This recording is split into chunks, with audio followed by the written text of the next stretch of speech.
Hello students. Today in company accounts we'll start the topic of four feature of shares. Now what do you mean by four feature? Four feature का मतलब होता है कि जब भी हम किसी कॉल पे हमने पैसे ड्यू किए हैं और उस कॉल पे अगर हमारी पेमेंट नहीं आती तो हम उस शेयर्स को कैंसिल जब करते हैं दैट इज फोर फीचर। इसका मतलब है कि एक शेयर होल्डर, कोई भी शेयर होल्डर जिसने आपके शेयर्स के पैसे जो कि आपने ड्यू कर दिए हैं वो नहीं पे किए, तो कंपनी जो है उस केस में फोर फीचर का ऑप्शन एक्सेप्ट करती है। अब होता क्या है, सबसे पहले तो हम जितने भी कॉल्स हैं, लाइक हमें चार कॉल्स में पैसे लेने हैं या पांच पे कॉल्स लेने हैं, तो हम फर्स्ट सेकंड थर्ड इस तरीके से आते हैं। पहले फर्स्ट कॉल ड्यू करते हैं, फिर सेकंड ड्यू करते हैं। जब हमने आपकी सेकंड या थर्ड कॉल ड्यू करी और पैसा नहीं आया उस टाइम पीरियड तक, तो हम उनको 14 डेज का नोटिस पीरियड देते हैं शेयर होल्डर्स को। और अगर 14 डेज के नोटिस पीरियड में वो पैसा पे नहीं करते तो हम उस केस में क्या करते हैं, उनका उनका पूरा का पूरा शेयर फोरफीट कर लेते हैं, यानी जब्त कर लेते हैं। जब्त करने के केस में क्या होता है, अब तक उन्होंने जितना भी पैसा हमें ऑलरेडी पे कर दिया होगा वो हम रिफंड नहीं करेंगे। ओके, फॉर एग्जाम्पल 10 रुपए का शेयर था, उसने 5 रुपए पे कर दिए थे, 5 नहीं किए थे, तो जो 5 उसने पे कर दिए वो हम अपनी जेब में रखेंगे, वो हम वापस नहीं करेंगे उसको। और जो उसने 5 नहीं पे किए, अब हम एक्सपेक्ट नहीं करेंगे उससे कि वो पे करे, हम उसके शेयर फोरफिट कर चुके हैं। तो अगर हमारे पास जितने भी शेयर्स है, लेट्स से हमारे पास 1000 शेयर है, उसमें 100 शेयर्स का पैसा नहीं आया, तो 1000 में से अब हम कंसिडर ही करेंगे कि हमारे पास जो है 100 शेयर्स कम है। That means we have only 9900 shares. Clear? अब वो शेयर्स का क्या करेंगे, 100 शेयर के पैसे तो पूरे चाहिए, तो उस केस में फिर हम किसी और को वो शेयर री इशू करते हैं। जिसको भी हम री इशू करते हैं वो उसका पैसा देता है और वहां से हम पूरा करते हैं, तो हम एक नया शेयर होल्डर ढूंढते हैं। फोर फीचर के केस में हम क्या करेंगे, जिसने पैसे नहीं दिया उसको आप जब्त कर लो और किसी और को वही शेयर जो है आप री इशू कर दो। अब इसको एक एग्जाम्पल के तौर पे समझते हैं। For example Ram has 200 shares, Ram के पास 200 शेयर्स हैं, 10 रुपए का एक शेयर है जो कि हमने उसको पार पे इशू किया था। एप्लीकेशन पे हम 5 रुपीज़ ले रहे हैं, अलॉटमेंट पे हम 3 रुपीज़ ले रहे हैं, फर्स्ट एंड फाइनल कॉल पे we are taking only 2 rupees. He fail to pay the first and final call amount. वो जो है उसने एप्लीकेशन का पैसा दे दिया, अलॉटमेंट का पैसा दे दिया, लेकिन उसने फर्स्ट एंड फाइनल कॉल का पैसा नहीं दिया, तो उसके शेयर्स को हमें फोरफीट करना है। सो इसके सोल्यूशन में we have two cases. First case is when we need to maintain the calls in our account, and the second case is when we don't maintain the calls in arrear account. तो first case पे जहाँ हम calls in arrear account को maintain करते हैं, उसमें हमारी journal entry करने के लिए फोरफिट शेयर्स की इस तरीके से होगी। नॉर्मली जब हम पैसा अपने कैपिटल अपनी कैपिटल में, अपने शेयर कैपिटल में ट्रांसफर करते हैं तो हम उनको क्रेडिट करते हैं, लेकिन फोरफिट के केस में हम क्या करेंगे, हम शेयर कैपिटल को डेबिट कर देंगे। So what we will do, equity share capital account debit to calls in another account to share forfeiture account। यानी कि अगर 10 रुपए का शेयर था, हमने शेयर्स जो हमारा 10 रुपए का था उसको हमने 200 शेयर को फोरफिट किया, यानी 10 इंटू 200 दैट इज 2000। तो इक्विटी शेयर कैपिटल में जो हम ऑलरेडी 2000 ड्यू के टाइम पर ट्रांसफर कर चुके थे, अब हम फोरफिट कर चुके हैं, यानी कि उनसे हम अब शेयर का पैसा नहीं एक्सपेक्ट करेंगे, तो उनको आपने जो क्रेडिट किया था उसको डेबिट करो। सो डेबिट करेंगे इक्विटी शेयर कैपिटल को 2000 से। कॉल्स इन अरियर जो पैसा नहीं आया, तो कितना पैसा नहीं आया, सिर्फ फर्स्ट एंड फाइनल कॉल का पैसा नहीं आया, यानी 2 रुपये नहीं आया। 2 रुपये के हिसाब से 200 शेयर का पैसा हो गया 400 रुपये, तो 400 रुपये कॉल्स इन अरियर में दिखा देंगे और शेयर फोर फीचर में वो सारा पैसा चला जाएगा जो उन्होंने पे कर दिया है, which is 5 and 3 is 8 rupees उसने पे कर दिया, यानी 8 रुपीज़ के हिसाब से 200 शेयर्स में आपके 1600 हो गए। अब इन केस अगर आप कॉल्स इन अरियर अकाउंट को मेंटेन नहीं करते हैं तो उस केस में आपकी जर्नल एंट्री क्या होती है, अगेन इक्विटी शेयर कैपिटल को उसी अमाउंट से हम डेबिट करेंगे, एंड देन यहाँ पर फोर फीचर में हो ही जाएगा to share forfeiture, but calls in arrear क्योंकि हम बना नहीं रहे हैं, तो कॉल्स इन अरियर की जगह पे उस कॉल का नाम आ जाएगा जिस पर कि हमारा पैसा नहीं मिला। ठीक है, जैसे कि इस वाले क्वेश्चन में आपको फर्स्ट एंड फाइनल कॉल का पैसा नहीं मिला, तो यहाँ पे हम share first and final call लिखेंगे। तो इक्विटी शेयर कैपिटल में we will add 2000 rupees, to share first and final call में will add 400 rupees because इतना पैसा नहीं मिला है, and to share for feature में we will add 1600 rupees. This is what when we don't maintain the call scenario account. अब इसका एक हम कंप्लीट क्वेश्चन देख लेते हैं। Z लिमिटेड ने इशू किए 20,000 इक्विटी शेयर्स 10 रुपए के। That share was issued at par. Application पे वो 2 रुपए मांग रहा है, अलॉटमेंट में 3 रुपए मांग रहा है, फर्स्ट कॉल पे 3 रुपए and second and final call पे he is asking for 2 rupees.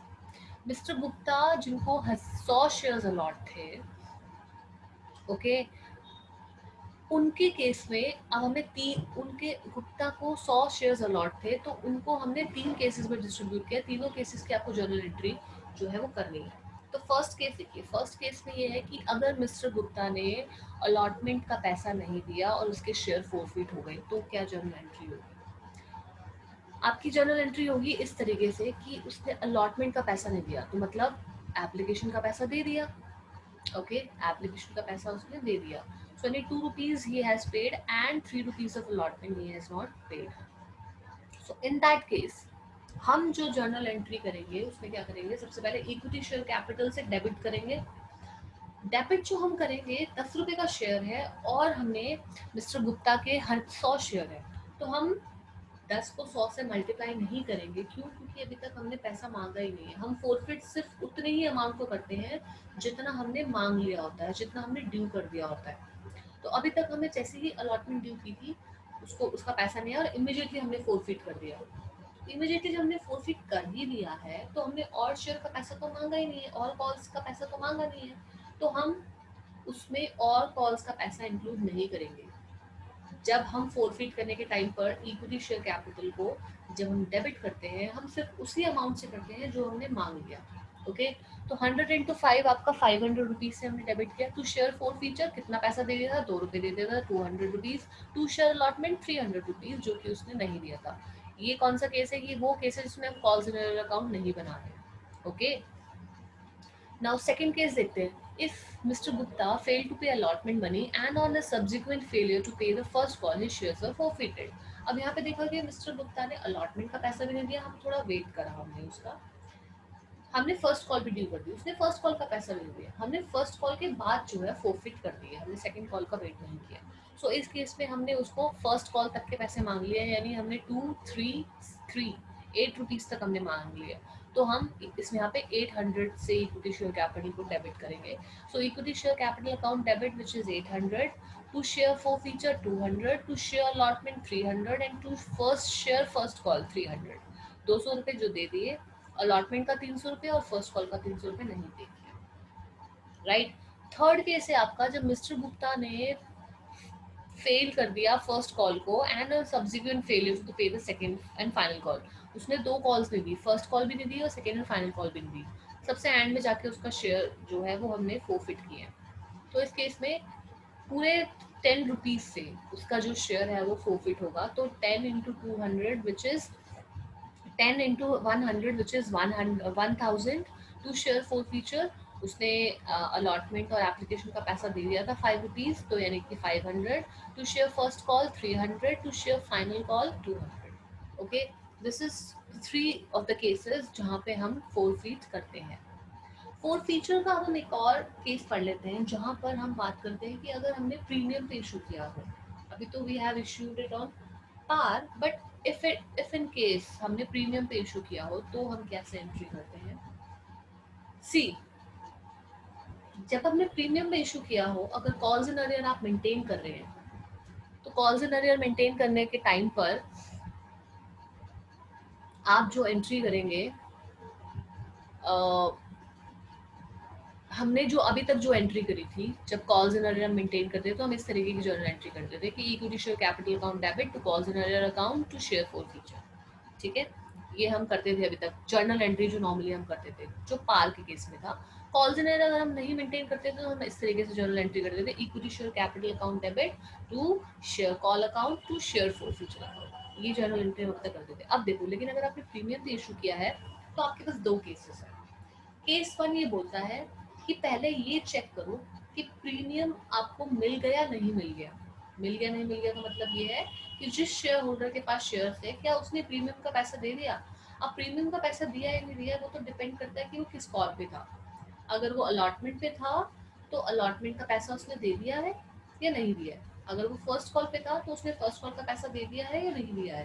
Application पे था, क्या उसने एप्लीकेशन का पैसा दे दिया है या नहीं दिया है। तो इन केस फर्स्ट ये है कि अगर उसने प्रीमियम का पैसा दे दिया है तो आप भूल जाओ इसको बिल्कुल कंप्लीटली, जस्ट फॉरगेट कंप्लीटली कि कोई प्रीमियम की फोर फीचर में जर्नल एंट्री करनी भी है या नहीं करनी है।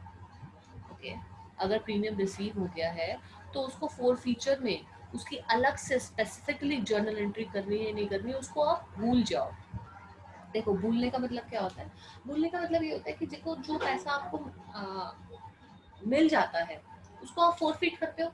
ठीक है, फोरफिट क्यों करते हो, आप फोरफिट करते हो अपनी जेब में रख लेते हो जिसने पैसा दिया। तो अगर उसने प्रीमियम का दे दिया था तो वो हम अपनी जेब में रखेंगे, लेकिन हम उसको प्रीमियम में से निकाल के नहीं करेंगे क्योंकि जब उसने रिसीव किया था तो हम ऑलरेडी प्रीमियम में ट्रांसफर कर चुके थे। अब उसको वहां से निकालने की जरूरत नहीं है, उसको वहीं रहने दो। क्योंकि हमने कैपिटल में तो ट्रांसफर नहीं किया ना, we have not transferred it to the capital. So whenever the premium is received by the shareholder, you will forget the journal entry of premium in that case completely. Now the second case says when premium not received. जब premium receive ही नहीं हुआ है तो उस case में तो आपको जो है इसको फोरफीट के टाइम पर दिखाना पड़ेगा और ये शो करना पड़ेगा। तो जब आप इसे दिखाएंगे तो नॉर्मली जब प्रीमियम की एंट्री करते हैं तो आप क्रेडिट करते हैं। अब फोरफीचर के टाइम पे you have to do the premium account debit, आपको उनको डेबिट करना पड़ेगा। तो आपकी जो जर्नल एंट्री होगी अगर कॉल्स एंड आप मेंटेन कर रहे हैं तो इस तरीके से होगी, equity share capital account debit, security premium reserve account debit, deposit account to share forfeiture account. And in case if your deposit or your account is not maintained, तो आपकी जर्नल एंट्री होगी इक्विटी शेयर कैपिटल अकाउंट जिसमें जितना amount आपने मांग लिया है due कर दिया है, security premium reserve amount of the premium, to share call account जिसमें अमाउंट जिस जितनी कॉल का पैसा नहीं पे किया है, and to share forfeiture जितना उसने पे कर दिया जो आपने जब्त कर लिया है। तो इसको हम एक क्वेश्चन से समझते हैं। Here you can see the question on the screen. UP Sugar Works Limited was registered on 1st January 2004 with an authorized capital of rupees 15 lakh divided into 15,000 shares of rupees 100 each. The company went on allotment on 1st April 2004 with 5,000 shares of rupees 100 each were allotted at a premium of rupees 5 per share, payable rupees 25 per share on application, rupees 30 including premium on allotment, and the balance in two equal installments of rupees 25 each on 1st July and 1st October respectively. All the allotment and calls money were paid when due, except in case of one shareholder who failed to pay the final call on 100 shares held by him.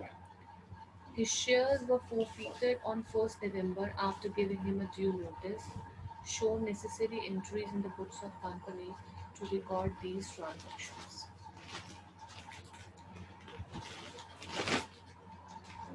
Now first आप application receive करेंगे जो कि आपकी 25 रुपये की है और total जो शेयर्स हैं आपके वो है 5,000.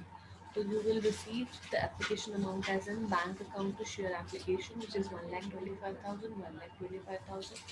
Now you need to transfer this amount to the share capital, but for which you will do share application account debit to share capital same amount 1,25,000, 1,25,000. There comes your allotment.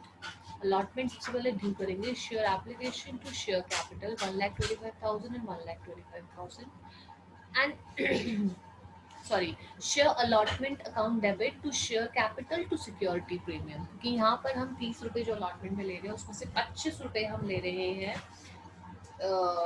Equity share capital का और 5 रुपये ले रहे हैं हम premium का. So in that case share allotment 30 रुपये से मल्टीप्लाई हो जाएगा 5,000 का, which is 1,50,000. Share capital 1,25,000. Security premium will be 25,000. Receive जब आप करेंगे तो you will do this bank account to share allotment which is 1,50,000 and 1,50,000. Now next is your share first call. Share first call आप पहले due करेंगे. Share first call account debit to share capital which is 1,25,000 and 1,25,000. अब जब आप इसे receive करेंगे तो here you can see bank account to share first call account 1,25,000 1,25,000. ये पूरा रिसीव हो गया. अब फाइनल कॉल पे there is an calls in arrear. Okay, calls in arrear आपका फाइनल कॉल पे हो गया. तो पहले आप ड्यू करिए फाइनल कॉल. फाइनल कॉल आपने ड्यू की 25 रुपए के हिसाब से 5,000 शेयर की. तो share final call account debit to share capital account 1,25,000 1,25,000. जब आप रिसीव करने लगे तो आपने देखा कि आपके जो है 100 शेयर का पैसा मिला ही नहीं है. ओके, 100 शेयर का पैसा 25 रुपये नहीं मिला है. तो दैट मीन्स बैंक अकाउंट में आपका बाकी बचा हुआ बैलेंस आएगा. कॉल्स इन में 25 हो जाएगा. तो 1,25,000 में से 2500 माइनस किए तो यू द बैंक में which you have received is 1,22,500, 2,500 and 1,25,000. There comes your next is अब आप क्योंकि देखो कॉल्स इन अरियर हो गया. Now you need to do the fourth feature journal entry. ठीक है, फोर्थ फीचर के केस में हम क्या कर रहे होते हैं कि जितना पैसा नहीं दिया वो फोरफिट कर लो. तो यहाँ पर उसने 100 रुपए के हिसाब से 100 शेयर का पैसा नहीं दिया, यानी 10,000 नहीं दिए उसने. तो शेयर कैपिटल में हम डेबिट कर देंगे 10,000. शेयर फोर फीचर में हम 75 रुपये डाल देंगे क्योंकि 75 रुपये वो पे कर चुका था. तो 75 रुपये के हिसाब से 100 शेयर का पैसा 7500 रुपये. एंड 25 रुपये जो उसने नहीं पे किए थे 100 शेयर की, that is calls in arrear. वो आपके 2500 रुपये कॉल्स इन अरियर में चले जाएंगे. Okay, so with this we come to an end of this core feature of shares.